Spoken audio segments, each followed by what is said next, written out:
todavía menor de edad, pues ella salió normal de bañarse. Se empezó a cambiar y bueno, el padrastro la agrede sexualmente, la vio. Después de mucho logró abrirse y me dijo, solamente quiero que me prometas algo, que no le vas a hacer nada a mi mamá. Y empezó a decir que eso era mentira. ¿Por qué? Porque decía, es que ella fue la que lo provocó, refiriéndose a su propia hija, que ella había provocado que él la violara. Aferrada a que déjenme ver a mi marido. O sea, ni siquiera por su hija. Es déjenme ver a mi marido. Y entonces la niña, lo relacionado con eso, dice, es que mi hermano me hizo colofox. Me dice, pues, ¿cómo quiere que le diga? La puse así normal como se pone a una niña. Sí, y he tenido víctimas que me lo dicen así de una forma directa, abogada. Me va a matar y me va a encontrar. Donde me encuentre me va a matar.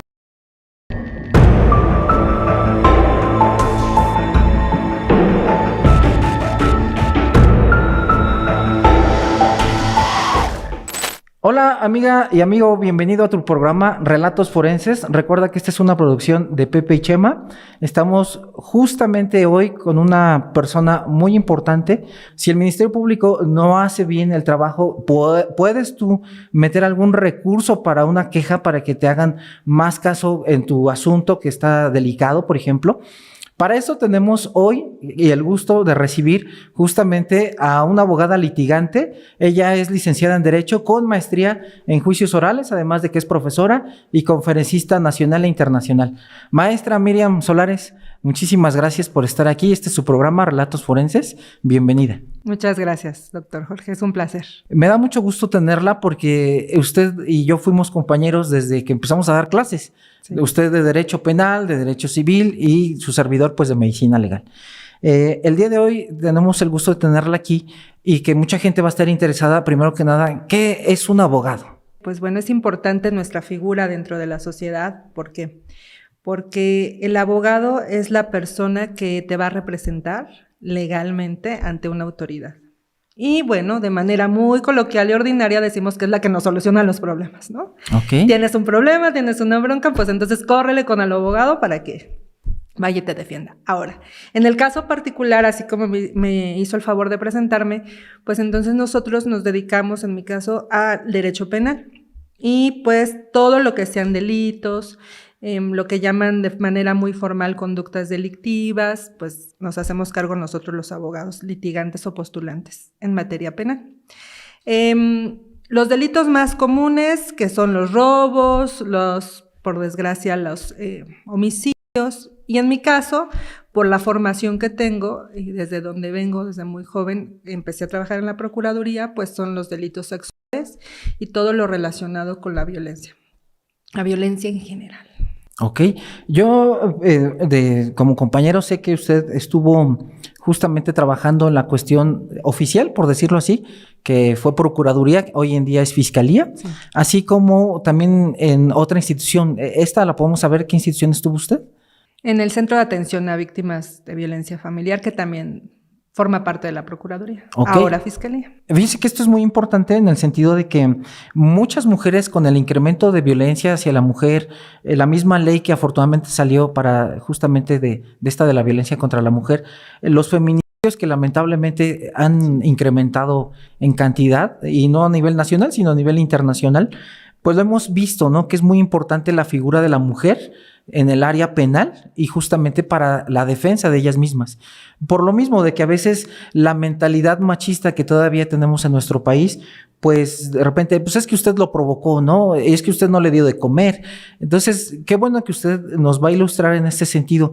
No es fácil trabajar en el Ministerio Público porque ahorita nos va a platicar usted, me imagino que la han amenazado, llegó a tener agresiones, porque no es fácil acusar a alguien con elementos y que esa persona se va a ir por años a una cárcel, ¿no? Y esa figura, pues usted le tocó ejercerla, ahí presentar pruebas con el juez, por ejemplo, estar con más ministerios públicos, y también no es fácil atender a víctimas de violencia, ahora sí que familiar, donde están en juego los niños, las niñas, donde el marido le pega a la esposa, por ejemplo, ¿no?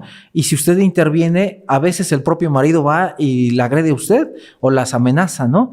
¿Tendrá usted algunos casos que nos pueda ilustrar con esto? Sí, bueno, En todos los años que trabajé para la antes Procuraduría o la Fiscalía, pues sí hay toda una lista de asuntos relevantes que tuve a mi cargo. Pero antes quisiera hacer un comentario de todo lo que ahorita atinadamente dijo usted. Tenemos un grave problema de violencia, pero no es de ahorita, es desde hace mucho tiempo.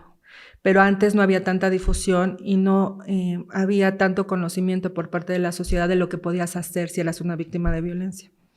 Ahora pues ya hay más difusión, las redes sociales, medios de comunicación, y entonces ya sabes al menos a dónde puedes ir. Pero sigue habiendo miedo. ¿Por qué? Pues porque seguimos en una cultura en donde, bien lo dijo, prevalece el machismo, en donde todavía tenemos mucho la creencia de que como mujeres nos tenemos que aguantar de todo y todo lo que nos hagan, porque así lo dicta una norma o así lo dicta un contrato o así me lo dijeron en mi familia desde que era pequeña. Y eso ha provocado que pues muchas mujeres callen y sigan siendo víctimas de violencia, y pues de ahí todas las demás generaciones, ¿no? Los hijos y los hijos de los hijos y así. Es un grave problema, y luego llegas a la autoridad, que es el Ministerio Público, y que te dice el Ministerio Público, no, pues tenemos muchísima gente, no, pues espérese, no, pues aquí no le toca, no, pues porque así es, se lo digo de una manera muy ordinaria y coloquial, porque así es. Se han hecho esfuerzos o menos porque el Ministerio Público, la figura del Ministerio Público cambie, pero no lo logran al 100%. Y no estoy generalizando, creo que en nada hay que generalizar, porque hay muy buenos profesionistas y hay muy buenas personas, servidores públicos que desempeñan bien su trabajo. Pero la realidad es que seguimos teniendo muchas carencias y deficiencias, y más. Tenemos mucha deficiencia en la sensibilidad para la atención a estas víctimas. Yo que estuve muchos años en una fiscalía de delitos sexuales, piensan que ahí nada más llegan personas que son suficientemente atractivas como para que un depredador sexual se hubiera agredido, y no. Sí me llegaban personas un día tuve un asunto de una señora de 84 años que fue agredida en su casa, de la señora que se salió por la leche a las 6 de la mañana en su pijama, y que fue interceptada por una persona en el trayecto, una adolescente, una mujer que iba en el metro, una menor de edad, niños, jóvenes, o sea, todos podemos ser víctimas de un delito y de violencia. Entonces es importante que ahora, ahorita que tenemos este espacio, sepan que así suene muy trillado esto, ya no están solos. Y siempre va a haber un profesionista, como es mi caso y como hay muchos casos, en donde pueden acercarse y van a encontrar la escucha, van a encontrar la atención, la asesoría legal y la orientación para saber qué camino es el que deben de seguir. Y es bien importante que también sepan que aunque la autoridad todavía le faltan varios cambios, pues se está en proceso y creo que pues sí hay avances, ¿no? Como en todo. Siempre te vas a encontrar malos servidores públicos, malos operadores de la justicia, pero también te vas a encontrar buenos. Y yo conocí mucha gente que hacía bien su trabajo ahí en el interior. Ahora, respecto a lo que me comenta, yo creo que hay casos que te marcan, y usted lo sabe mejor que yo. Hay casos que me marcan y me han marcado mucho durante mi profesión. Y bueno, en asuntos relevantes tenemos varios. El primero fue una menor de edad, de 13 años de edad, que llegó al Ministerio Público. Pero primero quisiera que ustedes y toda su audiencia se imaginaran el Ministerio Público hacia lo más recóndito, en su cabeza creen a la orilla de una alcaldía, en un espacio pequeñito, llenísimo de gente, porque aparte piensan que los delitos sexuales son poco recurrentes, pero no, siempre teníamos muchísima gente, puestas a disposición, más de 7 policías, detenidos, y bueno, la carga de trabajo era inmensa. Y llega por la noche, recuerdo bien, una puesta a disposición de un sujeto que era el padrastro, la clásica historia. Uh-huh. El padrastro, y la mamá se había juntado con un señor, y la mamá tenía 2 hijas, ¿no? Una niña de 13 años y una menor, me parece que recuerdo de menos de un año. Entonces llega la menor, pero la llevó la tía, pero la menor ya llevaba embarazada, o sea, la etapa de gestación ya era muy avanzada. Y bueno, ahí después de mucho, ahí es donde yo digo que la sensibilidad es importante, porque la niña no quería hablar. y no la hacías hablar y entonces dice, pero yo la traje porque no me quiere decir quién la embarazó y entonces ayúdenme por favor. ¿Qué pasa si tú te encuentras con un ministerio público que no es sensible? Ay, no, señora, mire, cuando quiera hablar la niña, váyase a su casa y venga, porque mire todo el trabajo que tenemos y usted viene aquí a que la queremos convencer de que diga lo que le pasó. Si es que le pasó algo, ¿no? Porque siempre hay la duda de que, ay, de seguro la embarazó el novio, de seguro se fue, de no sé qué, y siempre tenemos esos prejuicios. Y entonces me senté con ella, trabajamos ahí con la menor, platicamos y yo no voy a pecar de modestia y un poquito no, pero una de mis grandes pasiones siempre fue defender y ha sido y será defender a las mujeres víctimas de violencia y que encuentren un poco de abrigo en la autoridad. Y durante todos los años que yo trabajé ahí traté de ser así con las víctimas. Entonces me senté tranquilamente con la menor, platiqué con ella y después de mucho logró abrirse y me dijo, solamente quiero que me prometas algo, que no le vas a hacer nada a mi mamá. Y bueno, ahora que yo soy mamá, híjole, el corazón se me estruja y el estómago me da vueltas porque digo, híjole, todavía está pensando en su mamá, ¿no? Que aparte ya era cómplice. Me dice que el padrastro, que ella vivían en una casa, en un espacio pequeño, porque ese es otro problema en México, el hacinamiento, que es propicio para muchas conductas de este tipo. Y entonces ella se salió de bañar, porque pues el espacio yo creo que era de 4x4 menos el bañito, y entonces pues no había una división. Y salió en toalla, no estaba la mamá, y que entonces el padrastro estaba ahí, y que el padrastro es quien la agrede, ¿no? Obviamente ella en su inocencia, a los 13 años, todavía menor de edad, pues ella salió normal de bañarse. Se empezó a cambiar y bueno, el padrastro la agrede sexualmente, la viola. Porque bueno, aquí quiero aclarar. A veces la gente dice, pues es que ella quiso. Recordemos que los menores de edad no tienen un consentimiento. Sus bienes tienen derechos, pero no están disponibles. Entonces tú no puedes decir que una menor de edad te dio permiso o sí quiso, ¿sí? Porque entonces estamos hablando de violación o de corrupción de menores, ¿sí? Porque si hay un consentimiento, pues entonces ahí ya es que tú la envolviste. Y si tú la envolviste siendo un adulto, tú eres consciente, pero ya no. Entonces, pues resultó embarazada. Llega ahí y el grave problema que tuvimos ahí es que la mamá no le creía. Entonces teníamos todo un show en el Ministerio Público porque la mamá estaba en la barandilla aferrada a que déjenme ver a mi marido. O sea, ni siquiera por su hija. Es déjenme ver a mi marido. Gritando, tirándose en el piso, pegando en la barandilla y ya se había logrado detener, porque aparte el sujeto no se había detenido, pero ya se había logrado detener al tipo, y él lo confesó, o sea, ya estando en galeras, no hubo una confesión oficial, pero al hacerle unas preguntas la policía de investigación, en ese entonces policía judicial, él les dijo, ¿no? Sí, la verdad, sí la vio, o sea, sí tuve relaciones con ella. Obviamente eso se tenía que formalizar ante autoridad, nosotros teníamos que recabarle esa entonces declaración a una entrevista y bueno, tenía que estar firmada. Y bueno, pues entonces empezaron a hacer ya todas lo que se hace legalmente en el Ministerio Público, pero la mamá, por increíble que parezca, la mamá fue la principal opositora. Entonces la mamá estaba pegando hasta que en algún momento salimos y yo la atendí y le dije, ¿qué es lo que necesita? ¿Qué es lo que quiere? Pues es que yo quiero ver a mi marido. O sea, no le interesaba, no importaba cómo estaba su hija, qué le estaban haciendo. Yo quiero ver a mi marido. Y le digo, no lo puede pasar a ver todavía. Se está haciendo la puesta a disposición, espere. Es que esto es mentira. Entonces ella empezó a gritar y empezó a decir que eso era mentira. ¿Por qué? Porque decía, es que ella fue la que lo provocó. Refiriéndose a su propia hija. Que ella había provocado que él la violara. O sea, había una parte de ella que reconocía, pues sí, a lo mejor la embarazó, pero fue culpa de ella, porque hubo una provocación. Y ese es otro grave problema en México. Es decir, yo me he visto de una manera y entonces tú me provocas a que yo te toque. Yo me veo de alguna manera, es que tú me provocaste para que yo te violara. Y acá decía la mamá, pues ¿para qué se sale en toalla del baño? Y la provocó. Y pues bueno, la mamá en ese momento, yo estoy en barandilla, en ese momento abre la puerta, yo me doy la media vuelta y le digo, no lo puede ver, tiene que esperar. Y por favor, pues compórtese porque estamos en un ministerio público, había muchísima gente y pues... Y en ese momento logra abrir, yo me doy la vuelta y logra abrir la puerta y se mete.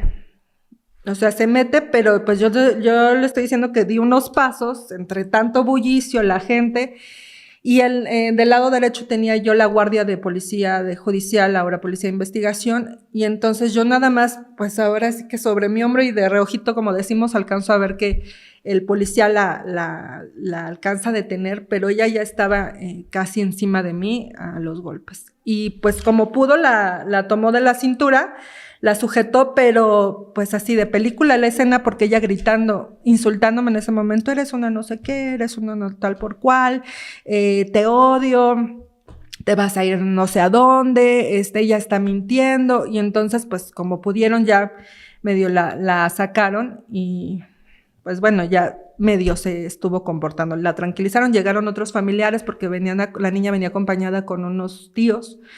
Entonces se le pidió de favor a los tíos que ya la calmaran, no se podía tener a la persona ahí de esa forma, y entonces ya fue como la pudieron calmar y la sacaron, ¿no? Obviamente se hicieron las gestiones con la menor y pues bueno, ya tenía un embarazo muy avanzado y pues obviamente el ILE, o sea, la interrupción legal del embarazo, pues ahí ya no aplicaba, ¿no? A mí también me ha tocado como médico forense estar en audiencias donde lamentablemente es increíble cómo la mamá prefiere defender al fulano que a sus propias hijas. Y rápido le comento en el sentido de que para la niña, como bien lo dijo usted, que anda en sus calzoncitos, se acaba de bañar, es muy normal que las adolescentes y las pequeñas de 10, 12 años, 15 años, a veces anden en su casa porque es su casa. O sea, es su espacio, el único lugar donde se sienten seguras, pues es en su casa, ¿no? Y es increíble cómo hay un argumento tan indignante el decir, pues es que por aquí anda la chamaca en calzones. Pues es su casa, es el único lugar donde estamos seguros, ¿no? Por ejemplo, yo en caso en particular, pues yo puedo andar en calzones, en pijama, lo que sea, porque es mi casa, ¿no? Casa de todos ustedes. Pero finalmente es el único lugar donde nos sentimos seguros. Llegamos del trabajo un día muy cansado, peleando con todo el mundo, cerramos la puerta automáticamente y decimos, ya llegué a mi hogar, ¿no? Entonces, en este caso, pues la niña se acaba de bañar, como usted lo dice, en un lugar muy hacinado, porque como mexicanos tenemos lamentablemente por esta historia de telenovelas, que dicen, es que donde comemos 5, comemos 6, le echamos más agua a la sopa y el amor todo lo puede, que esto es algo de telenovela, que es erróneo, ¿no? Eso es lo que nos ha dejado ver tantas tonterías en telenovelas.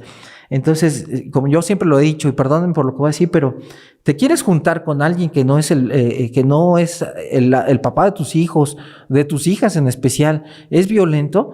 Pues, ¿sabes qué? Primero mis hijas les pongo una casa diferente y yo voy a rentar otro cuarto donde nada más me encierre contigo, ¿no? Porque precisamente pasa esto. ¿Supo usted qué pasó finalmente con este sujeto? Bueno, nosotros en el Ministerio Público en ese entonces, nuestro trabajo termina cuando en ese entonces se consigna y ahora pues se solicita audiencia ante un juez de control, ¿no? Para la llamada primera audiencia o audiencia inicial. Y se pone a disposición del juez y bueno, ahora ya hay un área especial en los centros de reclusión.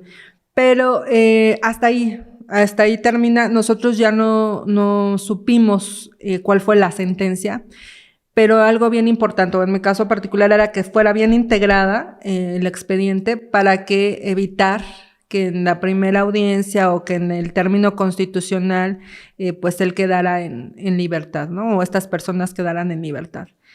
Entonces ya no supimos más qué fue lo que pasó con él, pero sí, por desgracia, ahorita lo dice bien, sí tenemos que tener los ojos bien abiertos para cuidar a las menores dentro de nuestro hogar, saber quién entra a nuestra casa. No hay que generalizar tampoco, no todos los hombres son malos, no todas las personas tienen o varones tienen la intención de querer agredir a un menor o a una mujer. Hay hombres también buenos. Pero sí hay que tener mucho cuidado con las menores porque pues están totalmente expuestas, ¿sí? Expuestas por su inocencia, por su edad a este tipo de situaciones. Y a veces pensamos, ay, es que vino el ajeno, vino al que ni apenas acabas de conocer y te dije que no hicieras eso y por eso le pasó eso a la menor, a la hija, a la conocida. Pero no, porque también trabajamos muchos casos, yo trabajé muchos asuntos en donde la propia familia consanguínea agredían a los menores. Sí, tuve un caso también muy impactante que yo creo que en mi vida lo voy a olvidar de una menor que fue agredida por su hermano. Entonces, no nada más es una cuestión de los ajenos, de los que no conozco, de a quién metes a tu casa, sino hay mucha agresión sexual también propiciada por el hacinamiento y por otras variantes que provocan que los familiares agredan a las menores que están a su cargo. Fíjese que usted bien lo comenta de manera muy, muy acertada en el sentido de que tenemos este mal dicho, ¿no? Muy machista y que también nos damos cuenta en el ámbito sexual si lo analizamos a fondo, cuando dice, ¿no? Si a la prima se le quiere y si se le puede se le arrima. Esta situación de abuso por parte de las familias. Fíjese que a mí lamentablemente me han tocado intervenir como médico en casos así. Usted como abogada, pues muchísimo más, porque justamente cuando la gente tiene una desgracia, pues lo primero que vamos a buscar es al abogado, inmediatamente al Ministerio Público, ¿no? Ya sea que detengan en flagrancia al agresor o después vayan y denuncien, pero finalmente es justamente a esta impartición de justicia que, como bien lo dice, está saturadísima de trabajo. Y mucha gente, lamentablemente, creen que el hecho de ir a levantar una denuncia es fácil. Y no es fácil porque recordemos que todas las agencias del Ministerio Público están saturadísimas de trabajo. Saturadas porque pocos elementos trabajan ahí, están a cada rato llegando delitos. Como usted lo dice, los ministerios públicos tienen que armar sus carpetas y que tienen que ir completas para que después se vayan justamente al juez de control y después pasen además a más servidores públicos. Y si está mal integrada esta carpeta, pues se rebota y finalmente tenemos más problemas, ¿no? Yo lo he visto en las audiencias con ministerios públicos muy jóvenes, 30, 32 años, ya son hipertensos, ya tienen obesidad. Doctor, es que ¿qué me tomo? Dice, porque me duele la cabeza, le toma uno la presión, tiene 180, 170. Oye, amigo, te vas a infartar. Es que ya tengo una audiencia y me van a rebotar la otra. Están en lugares, como usted lo dice, hasta el fondo, todos llenos de carpetas. Si tiembla ahí se quedan porque no van a poder ni correr. Entonces es esta parte también que la gente nos ayude a prevenir los delitos, porque al llegar a un sistema que ya está colapsado, pues es un mal sabor de boca, ¿no, maestra? Ahora, usted me comentó ahorita del menor. ¿Tiene algún detalle de este caso de que fue violada por su hermano? Sí, fue una agresión sexual, por fortuna no fue una violación, pero ese caso me impactó mucho y yo creo que nos impactó a todos los que estábamos en el Ministerio Público en ese entonces. Yo era muy jovencita, estábamos en la Fiscalía de Iztapalapa. Bueno, Iztapalapa es una de las fiscalías con un alto grado y número de agresiones sexuales junto con Gustavo Amadero, ¿no? Y así lo dicen las estadísticas, no es una discriminación. Y en ese entonces, pues bueno, también Iztapalapa lo teníamos al borde, también teníamos una agencia pequeña. También es importante destacar que siempre tuvimos poco personal, ¿verdad? Y creo que siguen teniendo el mismo problema del poco personal para la atención de tantas denuncias. Y llegó esta puesta a disposición, más bien llegó esta denuncia, pero fue como usted hace rato lo mencionó, voy a referir su asunto del caso médico-legal porque este fue un caso médico-legal. Entonces recuerdo que yo llegué a la guardia a las 8 de la mañana y me decía, mira, ¿sabes qué? Tenemos un asunto bien relevante.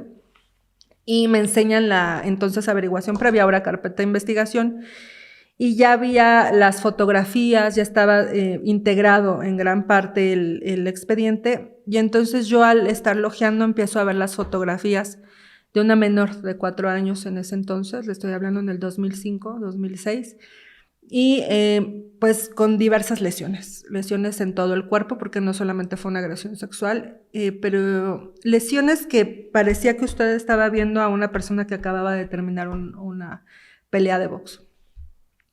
Y entonces desde ahí ya las ves y se te estruja el corazón y dices, bueno, ¿qué pasa con esto? Dice, está en el hospital, estaba en la clínica del ISSSTE, la 25 en ese entonces, dice, hay que ir con ella porque no hemos podido recabarle su declaración de entrevista, hay que ir con los psicólogos para poder saber en realidad qué fue lo que pasó, porque pues llegó muy lesionada. Entonces nos trasladamos los policías, psicología y medicina a la clínica.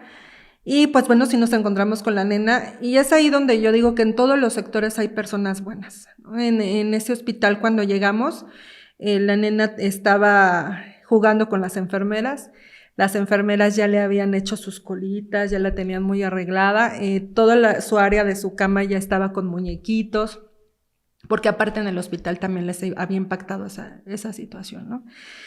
Y entonces pues ya nos identificamos, dijimos necesitamos platicar con la niña, con la menor. Y ahora imagínate platicar con una niña de 4 años, pues no puedo llegar y decirle como ahorita, sí, dime, ¿cómo te vio?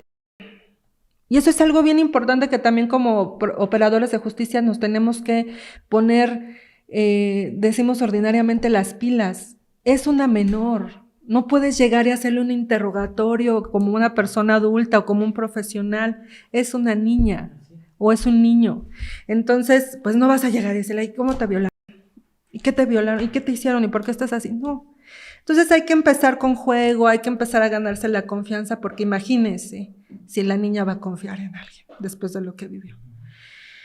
Y en este caso, pues nos prestaron ahí en el hospital un espacio pequeño, y yo lo recuerdo bien, y es un asunto que me impacta y que hasta se me hace un nudo en la garganta, porque yo recuerdo bien que la menor la senté en una mesa porque estaba muy pequeña y platicando con ella, y me quise acercar a ella jugando, y yo recuerdo que ella solamente se agachaba así y tenía sus manitas, pero tenía todas las manos con quemaduras.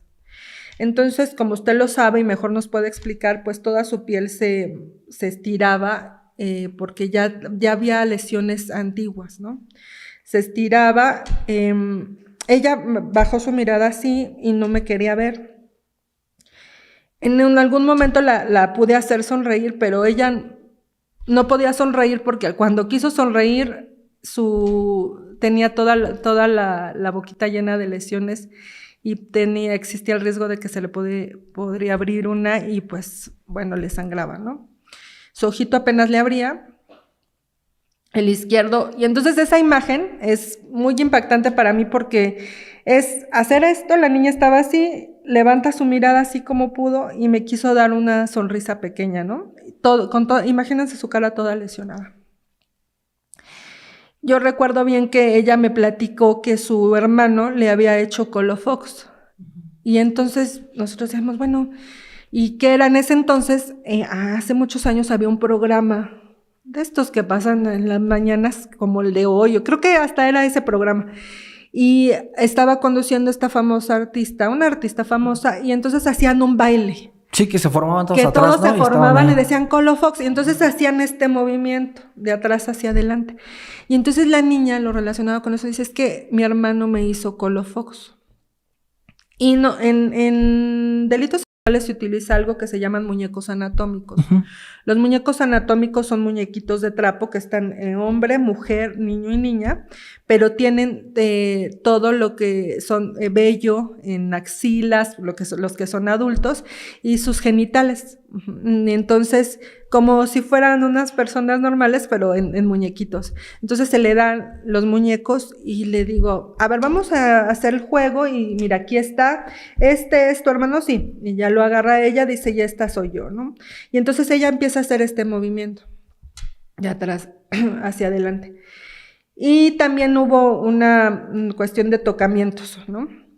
Por fortuna ya le habían logrado hacer el examen ginecológico y no había rasgos de una penetración, pero por lo que ella manifestaba y con los muñecos anatómicos, pues había un abuso sexual aparte del maltrato, ¿no?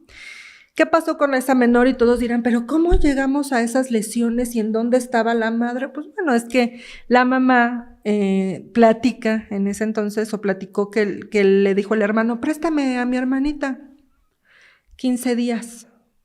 Me la voy a llevar con mi esposa fulanita, ¿no? Y vamos a estar ahí en la casa. Y la mamá, ay, sí, llévatela. Sí, pues es tu hermano, ¿no? Pues... Pero mire, no, dices, es tu hermano, sí. Sí. Pero no te puedes desentender 15 días. 15 días, no sé, de la niña. 15 días como madre. ¿Quién sabe ahí? Pues la tiene el hermano. Ay, no sé si coma bien, no sé si esté bien, no se puede. Pero bueno, sí se puede. más bien no se debe. Y entonces en este caso pasó, se quedó 15 días y cuando va el hermano y se la regresa a la mamá en una estación del metro, pues la ve toda lesionada, la señora sí se espanta y la lleva al Ministerio Público, rápido, al hospital, perdón, y ahí en el hospital pues la retienen y hacen un caso médico legal y una notificación al Ministerio Público, dan aviso. Y entonces fueron 15 días y la niña pues ya comenzó a platicar que le pegó con un cinturón. De hecho, la niña tenía en la parte de su abdomen marcada una figura. Era una figura, recuerdo que era un caballo. Y ella decía que le había pegado con un cinturón. Entonces nosotros imaginábamos que eran estos cinturones grandes de villas, que le llaman piteados allá en provincia, y que traen hebillas muy grandes con figuras. Y traía quemaduras de cigarro, de plancha en la mano, lesiones en la boca, traía un golpe, un trauma muy severo en el ojo que le había provocado que no lo pudiera abrir. Lo pudo abrir hasta después de varios días que yo logré hacerle la entrevista. Y cuando ella me empieza a platicar, pues me dice que también la esposa de su hermano, o sea, eran una pareja y que también la esposa de su hermano, que ella estaba viendo pero no hacía nada. Y entonces, pues bueno, aquí volvemos a lo mismo que hablábamos hace rato, el miedo siempre, ¿no? Es porque yo soy mujer, estoy viendo que están agrediendo a un menor, pero a mí también me van a pegar, a mí también me van a agredir, y entonces yo digo, mejor me cuido yo, y entonces que le hagan lo que sea a ella, ¿no? Y las dos se vuelven víctimas, y victimarias en este caso. ¿Por qué? Pues porque ella fue cómplice de lo que estaba pasando con la menor. La menor se inicia la carpeta, bueno, más bien ya se había iniciado por el abuso sexual, se logra determinar que es abuso sexual con lo que le acabo de decir, y pues aparte las lesiones severas y en agravio de una menor, pues mucho más graves, ¿no? No se lograba dar con el paradero del hermano. El hermano en ese entonces tenía 36 años y la menor tenía 4. En el paradero del hermano, y entonces, pues bueno, para todos fue un caso impactante. En ese entonces yo tenía una responsable de agencia, que en paz descanse, murió muy joven, de un infarto, hablando de este cargo para los servidores públicos, pero era muy apasionada también. Y entonces ella me decía siempre, me acuerdo muy bien que un día me dijo muy claramente, usted, abogada, no se vuelva una obrera jurídica, no sea una obrera jurídica, haga lo mejor que pueda, porque esta gente lo necesita. Y siempre se me quedó grabado eso. Y yo ya traía yo ya era mi convicción hacerlo, pero obviamente eso me motivaba. Y ella me decía, tenemos que dar con este canijo, ¿no? Policía dijo, Lick, usted dígame qué hay que hacer, vamos a buscarlo, la mamá. Y yo dije, pues la mamá también, ya no se le iba a entregar la menor a la mamá, porque aquí hay un problema, aquí hay un punto. Cuando un menor llega al Ministerio Público, se tiene que garantizar que el entorno donde lo vas a volver a poner sea seguro, porque si lo vas a regresar a donde fue violentado, pues no. Eso no es viable. Entonces, pues la mamá no era confiable ya, por haberse desentendido 15 días de la menor. Pero ella estaba temerosa entre que si le quitaban a la hija no, y estaba cooperando, y entonces le dijeron los policías, díganos dónde está su hijo. No, pues es que me enteré que ya se va de la ciudad. ¿Cómo que ya se va? Sí, ya se va. Y entonces los policías lo logran capturar, ya con maletita y todo, cuando ya se iba.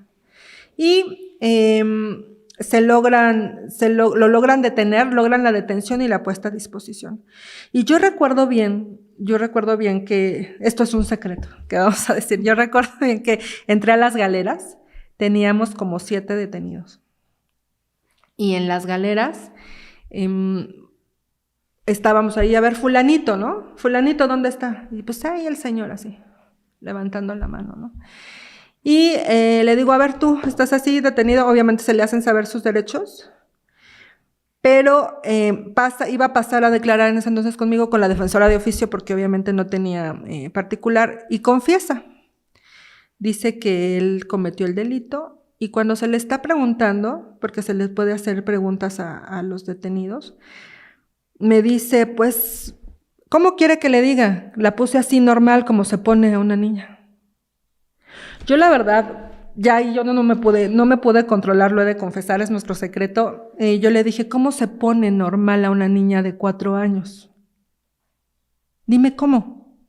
Obviamente Utilicé otras palabras un poco más fuertes, ¿verdad? Pero ya no voy a decir aquí, pero dije, ¿cómo se pone normal?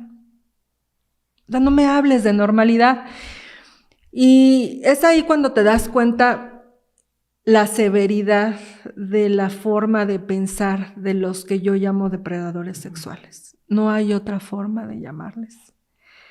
Y es bien impactante ver cómo le arruinó la vida a esa menor, porque esa menor no se le entregó ya a su mamá.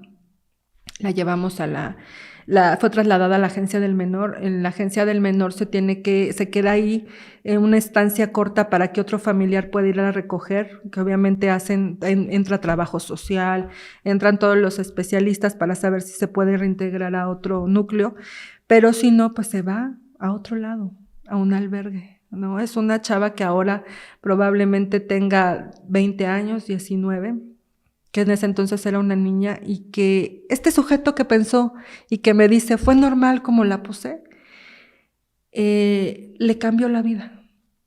Yo espero, en verdad espero con todo el corazón y en Dios que haya logrado poderse reincorporar una familia y tener la atención psicológica correcta para poder superar ese hecho. Pero si no, esos eventos se vuelven impactantes para toda la vida de las personas. Y ese es un asunto que no, entre los tantos, creo que de los más impactantes que no he podido superar, porque son niños, ¿sí? Son menores totalmente expuestos, inocentes, que no hacen daño a nadie. Y entonces tú como adulto, en ese momento, como usted dice, están en la casa corriendo, jugando, tú decides, porque aparte el sujeto decía, sí, es que la metí a bañar y sacándola, la puso en la cama, así normal. Así, con esas palabras, doctor, se lo estoy diciendo, con esas palabras me lo dijo. Y usted, que se dedica más a también haya estudiado como criminólogo el perfil de estas personas, me podrá decir mejor cómo son y que regularmente tienen estas características depredadoras. Pero sí, ese fue un asunto muy impactante. De igual manera, nosotros como Ministerio Público, nuestro trabajo era integrarla lo mejor posible. De ese sí supimos que fue sentenciado a más de 20 años. Era muy joven, ¿no? Muy probablemente ahorita ya logró salir. Pero sí logramos con él una sentencia. Incluso hasta cuando se detuvo se le encontró puesto el cinturón con el que había agredido a la menor, así con las mismas características que tenía la menor patrón, en su cuerpecito. ¿No? Sí. Fíjese que aquí tengo 3 elementos muy importantes que voy a resaltar que usted dijo. Uno, primero que nada, el hecho que le haya dicho, pues la puse normal, ¿no?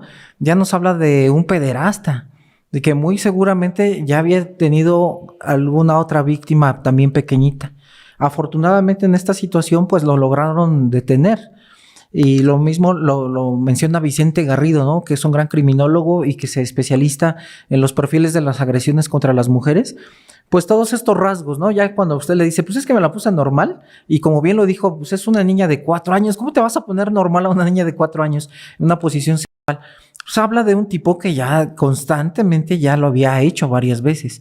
Afortunadamente hubo una detención, pero no sabemos cuántas víctimas pudo haber tenido él, ¿no? Porque a veces, como usted bien lo dice, la víctima se le amenaza y mira, si vas y denuncias, o si le dices a tu mamá, voy a matar a tu mamá, o si le dices a alguien y mato a toda tu familia, que eso lo hemos visto con las adolescentes, ¿no? Que de repente ya ve que se escapan de casa y todo el mundo piensa, es que se ha de haber ido con el novio, y no, al final se sabe que fueron amenazadas con matar a la mamá, al papá, todo eso. Bien comenta usted, y esto es muy importante para la sociedad que nos ve, porque el hecho de que pase un delito, hay personas que todavía creen que dicen, pues es que ya se le va a quitar con unas terapias. Esto no es cierto. Voy a tomar tantito su ejemplo del de la muchachita anterior de la que fue embarazada. Imagínense crecer con el trauma de un vientre, el que trae al bebé que fue producto de una violación.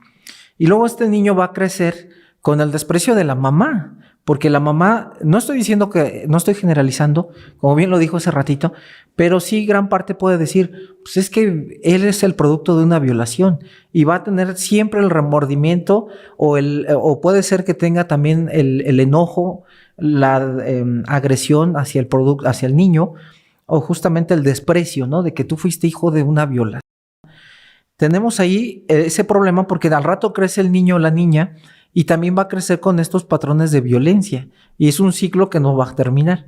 En este caso de la pobre niña de 4 años, pues como usted bien lo dice, ya le desgració la vida tanto a la mamá, le desgració la vida a la niña, porque cuando crezca y quiera ella tener una familia, pues siempre va a tener ese trauma, ¿no? Esa herida que nunca va a sanar.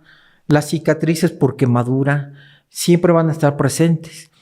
La idea de este programa que es producido por Pepe y Chema, que aquí está todo el equipo con él y todos los demás ayudándonos, es justamente la idea de que se prevengan estas cosas y que ya se disminuya.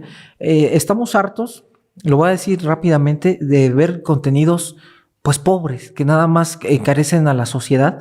Y se trata con este programa de darle elementos a la gente, de decir, oye, es que yo vi a una abogada, yo vi a un urgenciólogo, yo vi a una trabajadora social y este caso me conmovió y yo no quiero que esto vuelva a pasar con alguien, ¿no? Y entonces es ir contribuyendo con la sociedad, de hacer eslabones para que la sociedad tenga más conocimiento y si vemos situaciones de este tipo de violencia, pues sepamos qué hacer, ¿no? Usted como abogada, ya para irnos despidiendo, estimada maestra, ¿sabe cómo es el hecho de que yo veo que hay una niña que la están violentando, el vecino, por ejemplo, o que yo veo que el papá la violenta y yo soy el vecino que tengo hasta miedo de confrontarme porque es un tipo violento? ¿Usted sabe cómo puedo yo acudir o denunciar y que se le pueda ayudar a estos niños y niñas? Sí. Sí, bueno, de entrada la gente piensa que no, que solamente pueden denunciar los familiares directos. Ok. Bueno, aquí hay que pensar, por ejemplo, ahorita usted me habla en específico de niños y niñas. Vamos a pensar de una manera muy ordinaria. Pues si tiene 5 años, si tiene 6, si tiene 7, no va a acudir por su propio pie al Ministerio Público. Ni siquiera sabe lo que es eso. Y a veces ni siquiera está enterado sabe que algo está mal, pero no sabe que es un delito. Entonces, y a veces los padres o las madres lo encubren, no siempre. ¿Qué pasa? Primero, si tú sabes que está siendo agredida sexualmente una menor, tienes la obligación de ir a denunciar. Una denuncia es un requisito procedimental que lo puede realizar cualquier persona. No necesita ser la víctima directa, ni indirecta, ni la ofendida. Es cualquier persona quien puede formular la denuncia. Entonces, lo mismo pasa con las escuelas, lo mismo pasa con los vecinos, y entonces hacen algo que le llaman denuncias anónimas, que también puede pasar, ¿no? Denuncias anónimas, o van a algunas personas, me tocó que incluso iban los propios personal de la escuela, iban a denunciar porque tuvieron conocimiento de algo que les platicó el menor. Y entonces, pues ahí el Ministerio Público puede intervenir y no están incurriendo en ningún delito. ¿Qué es lo que pasa con la sociedad? Ay, ¿qué es lo que dice? Pues no te metas en problemas. Ay, ¿para qué denunciamos? Vete a saber, es su vida. Que hagan lo que quieran. Pero no. Sí puedes acudir al Ministerio Público y creo que es una obligación hacerlo cuando tienes conocimiento. ¿Existe un riesgo? Sí. Sí hay un riesgo porque en México la violencia no solamente aumentó hacia los menores, la violencia en general está desbordada. Y entonces la gente teme y dice, pues si se entera que soy yo, y luego la va a venir a agarrar conmigo y aquí me va a hacer un show en mi casa, o peor, le va a hacer algo a mi familia y va a haber una venganza, porque hay mucha gente así, no podemos negar que exista eso. Ese es el grave problema del que no se denuncia. ¿Por qué? Porque la gente tiene miedo. No se denuncia algo que pasa afuera. Ahora, cuando estás adentro, ¿qué haces? Hay mujeres que dicen, ¿qué hago? Pues sí, pues es que este es violento y ya me di cuenta que agredió a mi hija y ya me di cuenta que está siendo violento con mi hija y entonces me da miedo porque me vaya a matar. Y he tenido víctimas que me lo dicen así de una forma directa, abogada, me va a matar y me va a encontrar. Donde me encuentre me va a matar. Entonces, imagínate, esto le llaman círculo de violencia y es un rasgo y una característica muy común en las mujeres violentadas. Ellas creen que el violentador es omnipotente y omnipresente. Y entonces que en cualquier lugar y que tiene toda la va a encontrar y que en cualquier momento va a saber dónde está y la va a matar. Yo no dudo que tenga conectes la persona, que sepa cómo buscarla y encontrarla. Y obviamente sí hemos tenido casos he tenido casos muy difíciles donde sí las encuentran y las matan. Y ese es otro problema también en la justicia en México. Se hace justicia por su propia mano. Pero yo lo único que les diría y lo que se ha venido diciendo en todas las redes sociales y ahorita, vas a tener miedo, sí. Vas a seguir teniendo miedo, sí. Pero nada es permanente. Hazlo. Denuncia. Allégate de un profesionista. En mi caso, de poderte decir cómo lo hacemos, qué medidas vamos a tomar. Pero no te quedes callada o callado. Necesitamos denunciar y necesitamos hacer algo para que eso cese. Puede ser directamente en el Ministerio Público o puede ser en el Centro de Atención a Víctimas de Violencia Familiar. También reciben ayuda y hay apoyo psicológico. También está superado, hay que decirlo. Y ese centro es de la Ciudad de México nada más. Obviamente cada estado tiene su sistema de justicia. Pero existe esa opción. Pueden acudir ahí. Obviamente el de violencia, el CAVI, pues es para víctimas de violencia familiar, lo dice ahí, ¿no? Si es el esposo, la pareja, el hermano, el tío, el abuelo. Para lo demás, la generalidad, pues es el Ministerio Público de forma directa.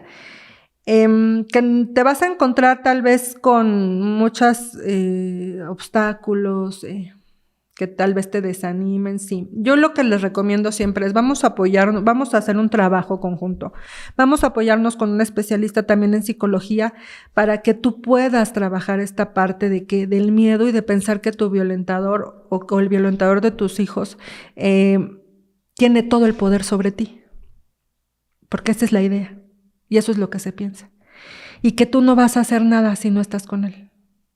Eso es una idea muy común, ¿no? ¿Por qué? Porque hay violencia económica también. Y entonces, pues yo estoy encerrada en mi casa, nada más estoy haciendo qué hacer, limpieza, él me da el dinero, pues entonces, ¿qué voy a hacer? Y es una realidad, ese es otro problema en México, porque tampoco les das trabajo a la mamá que dice, traigo a mis 2 hijitos o traigo a mi hijo, pero le quiero hacer la limpieza aquí. No, es que niños no aceptamos. No, pues es que a ver dónde lo dejas, se va a ir en qué guardería. Y entonces las mujeres, mira, llega un momento en el que ya se van acorraladas, una esquina y aquí ves una opción y los vas acorralando, y llegan a un punto en donde ellas piensan que no hay salida, porque aparte no hay un apoyo sustancial, ni por parte del Estado, y a veces los mismos abogados, ¿no? Yo respeto mucho a mis colegas, pero también a veces somos algo tremendos, ¿no? O son algo tremendos con esto de las asesorías. ¿Y para qué denuncia? Y sí, o después se va a arrepentir. Y sí lo va a hacer o va a seguir, o después ya le va a otorgar el perdón, porque en casos de violencia familiar, o por ejemplo violación entre parejas, se puede otorgar el perdón. Y entonces, o lo va a perdonar después. Bueno, eso que a ti no te interese. Tú le tienes que dar una atención de calidad y al 100% y orientación a la persona que te busque. Y ¿por qué no? También un alivio, un lugar donde diga aquí estoy segura y que me dé fuerza para poder seguir con este proceso. Entonces, psicología, casi siempre yo a las víctimas le digo, vamos a apoyarnos de psicología para que las fortalezca, mientras nosotros nos encargamos de lo legal, para la orientación, pero yo sé que a lo mejor me pierdo mucho, pero todo lo que le digo es importante, que lo sepa la gente. Y otra cosa importante que lo traigo aquí, lo que me dijo hace rato de la caducada de los delitos que dicen algunos profesionistas. Por favor, si ya estás grande y dices, uy, no, ya me agredieron sexualmente cuando era chiquita, cuando era pequeña, no, ya para qué, o sea, ¿para qué denuncio? Ya nadie me va a hacer caso. Los delitos tienen un tiempo de prescripción. Y esos delitos sí hay que hacer un cálculo aritmético para la prescripción. Pero el delito, en el caso de los delitos sexuales, comienza a correr a partir de que se cumple la mayoría de edad. ¿Por qué? Ese tiempo comienza a correr ahí por lo mismo. Porque a los 4, a los 6, a los 7 no tenías las posibilidades de poder acudir por tu propio pie. Y a lo mejor tu contexto no te ayudaba ni te apoyaba. Pero cuando eres adulta, puedes hacer algo. ¿sí? Obviamente, lo primerito que tenemos que hacer es, para saber si procede la denuncia o no, es este cálculo de la prescripción del delito. Pero no decirlo así nada más porque, ay, sí, yo digo que ya prescribió, o ya pasó un montón de tiempo, sí, no, ya prescribió. No, hay que hacer este cálculo. Y de todas formas, si el delito ya prescribió y no se puede denunciar, sí es importante que se les apoye con valoración, con atención psicológica. Si bien es cierto, no vas a superar al 100 el trauma, porque eso ya es un impacto que te queda de por vida, pero sí puedes mejorar tu calidad de vida, ¿sí? Con una terapia psicológica. Fíjese que lo que comenta usted me agrada mucho en el sentido de que, digo, lo vuelvo a repetir, va a haber compañeros del gremio que se van a ir a la yugular, pero no importa, el chiste es justamente que la gente conozca todos esos elementos que a veces hay muy grande el desconocimiento. Vuelvo a repetirlo, zapatero a tus zapatos. Para todos los médicos que nos están escuchando, no somos nosotros los indicados, ni tenemos el conocimiento jurídico para decir, este delito ya prescribió. Eso es mentira. La función del médico es atender y en ese momento notificar para que llegue la autoridad. Porque es un caso que a mí me trae desde hace años muy molesto porque digo, bueno, por culpa de este médico, pues pobre niña, se fue violada, los papás con una sed de justicia y todo porque no fueron a denunciar 2 días, ¿no? O sea, dice, qué mentalidad. Y son personas que de repente lo vemos en todos lados, ¿no? Tanto el compadre que le dice al hipertenso, tómate esto porque quita el dolor de cabeza y le da un analgésico y al rato el señor se muere de un EBC o de un infarto, que ya no lo confirmó un colega urgenciólogo. O también la cuestión legal, no, ¿para qué vas? Y el Ministerio Público, pues es que tengo que ir porque es una denuncia, es un delito que tengo que ir a avisar. Pero ahí es bien importante, doctor, y esto sí, ojalá usted lo pueda precisar con su especialidad. Dicen, ya pasó muchos años y ya no hay pruebas de que fui violada. Y mi dicho no vale. Y entonces, ¿qué pruebas quieren encontrar? ¿No? Pues entonces si eras niña, que hubo penetración reciente. Pues obviamente esas pruebas ya no las vas a encontrar, ¿verdad? 10 años después. Y más cuando tú ya empezaste una vida sexual, ¿sí? Entonces, pero no quiere decir que no existan otros elementos de prueba que puedan corroborar que tú fuiste una víctima de un delito sexual cuando eras una niña. Y entonces ahí la psicología es la que se vuelve la máster. ¿Sí? Si te tardaste 2 días, 3, 4, 5, 10, 8 años en denunciar, no solamente existe la prueba médica con el respeto que me merece su prueba, existen otros elementos para poder corroborar ese dicho. Ahora, testigos, pues testigos difícilmente vas a encontrar ese medio de prueba. ¿Por qué? Porque los delitos sexuales son de realización de naturaleza oculta. Pues te vas a esconder para realizarlos, no los vas a hacer como el robo que vas pasando y te arrebatan la bolsa, no, te vas a esconder. Entonces testigos regularmente no se tiene, pero existen otros elementos como la psicología que te ayudan para poder determinar si la víctima tiene rasgos de haber sido agredida sexualmente. Entonces la gente también se desmotiva por eso. Ay, ¿qué voy a ir a hacer al Ministerio Público si ahorita ya no me van a encontrar nada? Pues ahorita ya, ¿cuáles rasgos de penetración o lesiones o ya se me borraron? Huellas de mordedura, sugilaciones, no, ya no tengo nada. Pues no, pero eso no quiere decir que por eso ya perdiste tu oportunidad de acudir al Ministerio Público y formular tu denuncia. A lo mejor eso te quiere hacer creer la autoridad, pero no. Para que ceses, ¿no? Y te desmotives y no vayas y no satures más la procuración de justicia como ya está saturada, pero no quiere decir que eso sea real. Hay otros elementos de prueba. Muy bien. Fíjese que la veo y esto es algo que a mí me sigue motivando porque hace poquito que tuve la oportunidad de ir a otro estado a dar una plática, una alumna decía, bueno, es que en mi escuela no me enseñan eso.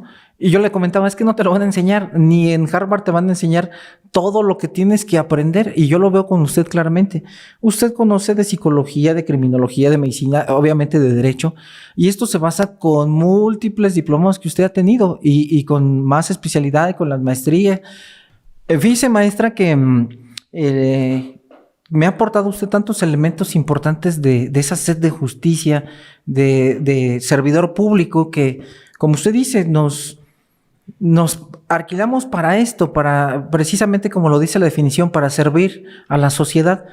Yo, uno de los motivos por los cuales quise escribir el libro fue por tanto abuso de niñas y de niños, que incluso En su tiempo se lo platiqué a Pepe en su programa de Nanis, esta pequeñita. Me acuerdo muy bien en el sentido también de Margarita, que es uno de los ejemplos que viene en el libro, una mujer joven de Guerrero, y que va a la autoridad y que a pesar de que el esposo la cortó con un machete, le puso un rifle en la cabeza, porque allá en esas comunidades usan rifles, la correteó con una sierra eléctrica para descuartizarla, le raptó a sus hijos, el tipo que era adicto a la cocaína, y todavía y vemos toda esta situación de que se hace hasta un nudo en la garganta de decir, ¿por qué no llega la justicia con ellas, con estas personas, no? Le pregunto esto porque es un punto muy medular. ¿Qué podemos hacer cuando hay una denuncia? ¿Nos podría usted explicar el paso a paso? ¿Qué se puede hacer? Sí, todo lo que dices es importante y lo que hemos mencionado. Yo sé que a veces desconocemos mucho a dónde ir o no sabemos por el miedo, por muchas razones. Lo primerito sí, siempre decimos, pues ve a denunciar, ¿no? Pues denuncia, que eso es lo que se debe de hacer, denuncia. Bueno, sí voy a denunciar, pero ¿a dónde? ¿Quién es la autoridad? Nosotros sabemos que hay una Fiscalía General de la República que está a nivel federal, sabemos que tenemos en cada estado una fiscalía, es una fiscalía estatal que está integrada por ministerios públicos, ¿sí? Los ministerios públicos son las autoridades encargadas ¿de qué? De iniciar un proceso por la comisión de un delito, el que sea. Nosotros estamos hablando de violencia, de distintos tipos de violencia, lesiones, agresiones sexuales, pero los ministerios públicos son los encargados.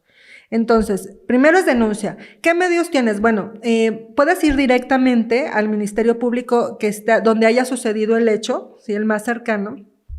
En internet lo puedes consultar.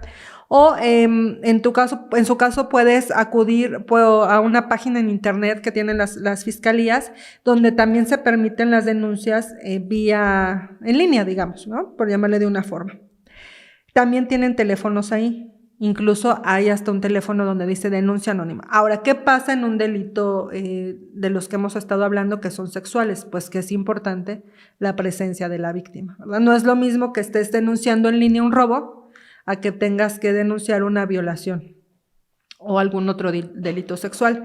Entonces hay que buscar en las páginas de internet, es importante, ahí viene toda la información de las fiscalías de cada uno de los estados, e incluso vienen un organigrama, es decir, la organización de los ministerios públicos, ubicaciones, direcciones para que puedan llegar, o sea, hay herramientas, ¿no? Para que puedan llegar, y lo primero es que darle conocimiento a la autoridad, denunciar. Si hay miedo, sí. Probablemente el miedo se te tarda en quitar, sí, pero el paso primero es la denuncia. Ahora, ¿qué se recomienda? Lo más recomendable, pues es que no tengo dinero para pagar un abogado, un asesor jurídico, un asesor victimal, para contratarlo y decirle que me acompañe. Bueno, hay defensores de oficio que de manera gratuita, así se les denomina defensores de oficio, que son abogados, pero que los paga el Estado, para que tú puedas tener una atención jurídica o legal. Entonces tú puedes acudir y preguntar por el defensor de oficio y entonces solicitar literal sus servicios. No le tienes que dar dinero. ¿Por qué? Porque es un abogado que paga el Estado y para eso le paga, para que te dé una atención. Te tiene que brindar orientación y te tiene que decir qué es lo que se debe de hacer para iniciar tu denuncia, ¿sí? Y ese es el primer paso. De ahí ya el camino, o sea, la brecha es larga, ¿no? ¿Cuál es la brecha? Pues que obviamente vas a estar ahí en el Ministerio Público, tienes que rendir, te van a tomar tu entrevista. Si llevas, en el caso de que tú seas la víctima, pero a lo mejor son tus sobrinitos, tus primos, tus hijos, bueno, quien sea de familiar, pues sí es necesaria su presencia, porque hay mucho la pregunta de, ay, tengo que llevar, porque yo no quiero que a esos lugares vaya mi hijo, mi hija, que es pequeño, pequeña. Bueno, es que sí se necesita las manifestaciones de los menores agredidos, ¿no? Hablando de menores de edad o de las víctimas directas. Sí se necesita, entonces se necesita su presencia, dependiendo del delito. Aquí es importante el delito, son los estudios que les van a hacer. No es lo mismo una violación a un abuso sexual, ¿sí? Entonces, un abuso sexual son tocamientos en zonas que se le denominan eróticas del cuerpo humano, ¿no? ¿Cuáles son? No decimos erógenas porque entonces diríamos que toda la piel, ¿sí? Entonces son eróticas. ¿Cuáles son? Pues obviamente son los genitales, los genitales externos, las nalgas, las piernas, la cadera. ¿Qué es en un abuso sexual? Es la lascividad lo que importa. Entonces es un tocamiento lascivo, porque no es lo mismo que yo vaya caminando y te toque, te pegué, así porque hago este movimiento con las manos y choqué, a que entonces alguien haga una caricia, ¿no? O un frotamiento. Entonces es importante. Eso es un abuso sexual o una violación que ya es una penetración. Y una penetración no solamente del pene, o sea, voy a ser muy clara aquí, no solamente del pene o del miembro viril, sino también de cualquier objeto, cualquiera, por cavidad vaginal o por cavidad anal o bucal. Así lo dice la ley. Entonces es obviamente con violencia física o violencia moral. Es decir, a través de amenazas, me estás amenazando que si no le vas a matar a mi mamá, a mi papá o a algún familiar, o me estás amagando o me estás violentando, sometiendo físicamente para poderlo hacer. Entonces es importante que explicando esta diferencia en estos dos delitos que son los más comunes, abuso sexual y violación, pues acudir al Ministerio Público para la intervención del médico legista y después del psicólogo, porque el psicólogo te va a hacer una entrevista, ¿no? Aparte de la policía. Fíjense que para ir cerrando justamente este tema, señalar bien importante lo que usted comentó así tajantemente. No es lo mismo el abuso que la penetración. Y esto muchas veces la gente lo dice, pero si no le penetró, ¿por qué voy a ir a denunciar, no? Porque la estaba tocando. E incluso el mismo protocolo latinoamericano de investigación de feminicidio de la ONU nos dicen los médicos forenses que incluso podemos hacer estudios de frotis para búsqueda del perfil genético en el abdomen de las niñas, porque a veces el depredador, el agresor, ya lo sabe, no la va a penetrar, pero sí puede frotar el abdomen, sí puede frotar los glúteos de estas menores y ahí eyacular, y ahí es donde lo podemos pescar, por ejemplo, en la cuestión de la genética. Por eso es lo que nos acaba de aportar es muy, muy importante, porque a pesar de que no hubo penetración, sí puede haber tocamientos y esto es un delito. La gente tiene que saber que es un delito. Anteriormente, ya ve que el Código Penal también decía que tenía que ser el miembro viril. Afortunadamente, ya eso ya quedó a la historia, ya es la penetración de cualquier objeto, porque hemos visto víctimas, lamentablemente, de que las penetran con botellas, con ganchos, con palos, con infinidad de cosas. ¿Por qué es muy importante, maestra, y esto ya para ir cerrando, por qué es muy importante la figura de un asesor jurídico? Es la persona, el profesionista que respalda a la víctima. Sí, está el Ministerio Público, que es el representante de la sociedad, pero siempre te sientes más fortalecido si tú vas con un profesionista que sepa del tema, que esté preparado, y entonces ahí es donde entran los asesores jurídicos, porque aquí hay que hacer una diferencia. Hablábamos de la Defensoría Pública. La Defensoría Pública es para las personas que están acusadas, ¿sí? Es decir, a ti te acusan de un delito, entonces la Defensoría Pública entra ahí, pero ¿qué pasa con las víctimas? ¿Dónde están? No son defensores, ellos son asesores, asesores jurídicos, y como su nombre lo dice, te orientan para ver qué es lo que hay que hacer, cómo hay que hacerlo, y obviamente vigilan y supervisan que no se viole ninguno de tus derechos que tienes. Entonces, existen en las fiscalías asesores jurídicos de forma gratuita también, aparte del representante social, tú lo puedes solicitar, o sea, denuncias, acudes, y ahí mismo ante el Ministerio Público acudes a la coordinación territorial, y ahí mismo el Ministerio Público solicitas tu asesor jurídico de forma gratuita. Es una opción. Pero si no tienes el asesor jurídico, no quieres que sea el de la fiscalía, pues entonces contratas a uno particular, ¿no? Que ahí es donde entraría mi función. En acompañar a las víctimas que han sufrido algún tipo de violencia. Y aquí quiero hacer un paréntesis, es cualquier tipo de violencia. Ahorita nos hemos enfocado a la violencia sexual, que son violaciones, abusos sexuales, existe el acoso sexual, todavía existe el hostigamiento sexual, la corrupción de menores, el lenocinio, o sea, hay una cantidad de delitos sexuales tipificados en la ley.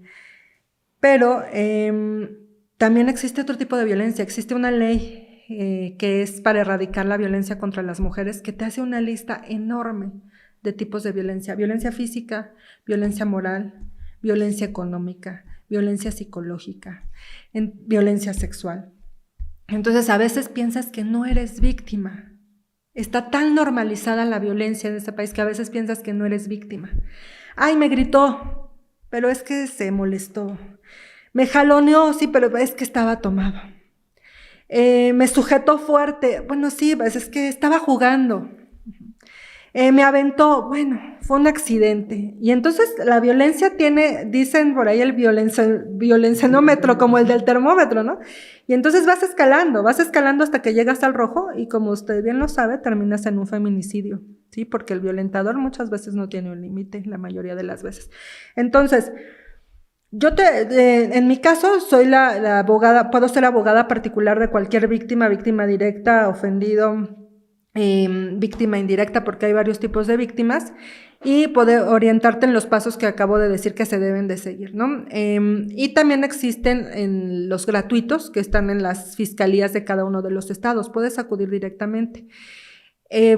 Si no sabes si estás siendo víctima de violencia, pero piensas que algo no está bien, si dices, pues es que aquí no me dejan salir, me tienen encerrada, o pues a mí mi esposo, es muy común, me obliga a tener relaciones sexuales, pero pues es que en mi comunidad, en mi pueblo dicen que es mi deber tener relaciones sexuales con mi marido, porque pues es un débito carnal, antes decían así, ¿no?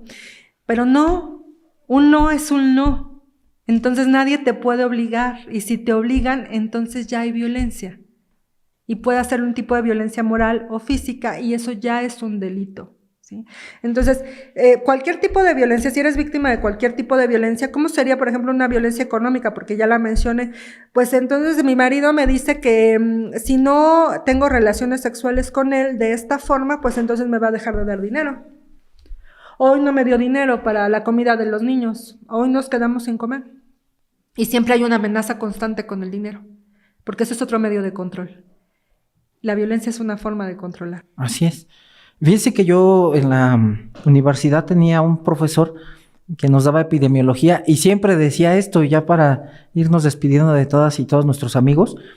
Decían, a ver, jóvenes, en la vida hay que tener 3 tipos de amigos. Un médico, un sacerdote y un abogado. El día de hoy nos dimos, bueno, y yo humildemente agregaría un contador, ¿no? Para los que tenemos varios trabajos, pues la cuestión de la fiscalización es muy importante. Pero la figura del abogado es indispensable en toda sociedad. A veces pensábamos, yo me sumo a esto antes de empezar a estudiar Derecho, que la ley no es para mí, yo puedo vivir en la sociedad, pero no es importante, y esto es un error que yo cometía, porque yo decía, bueno, yo estudio medicina, pero a mí no me interesa el derecho, pero yo estaba en un error, ¿por qué? Porque el hecho de estar en una sociedad, estamos rodeados de normas, reglamentos, y eso es parte del derecho.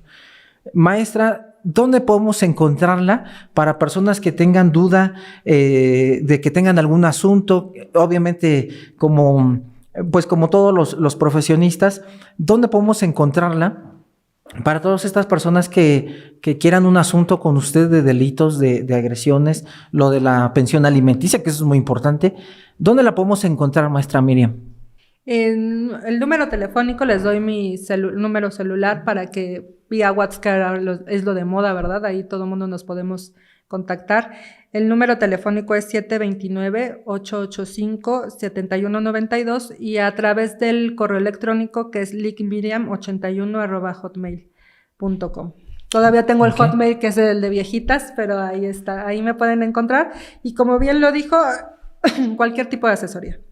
También hay muchas personas que sufren violencia de otro tipo en el caso de procesos familiares, que son de pensiones alimenticias, divorcios o guardas y custodias o régimen de visitas. También me dedico a eso, soy abogada postulante en materia familiar también, y que muchas veces o la mayoría de las veces se relaciona, porque muchas mujeres son víctimas de violencia dentro de su matrimonio o por su pareja, no solamente a ella, sino a sus hijos. Esto lleva al divorcio, hay que hacer un escrito de demanda y entonces viene el pleito sobre los hijos, ¿no? La pensión alimenticia, la guardia y custodia, o sea, quién los va a cuidar, quién les va a dar dinero para la comida, todo eso.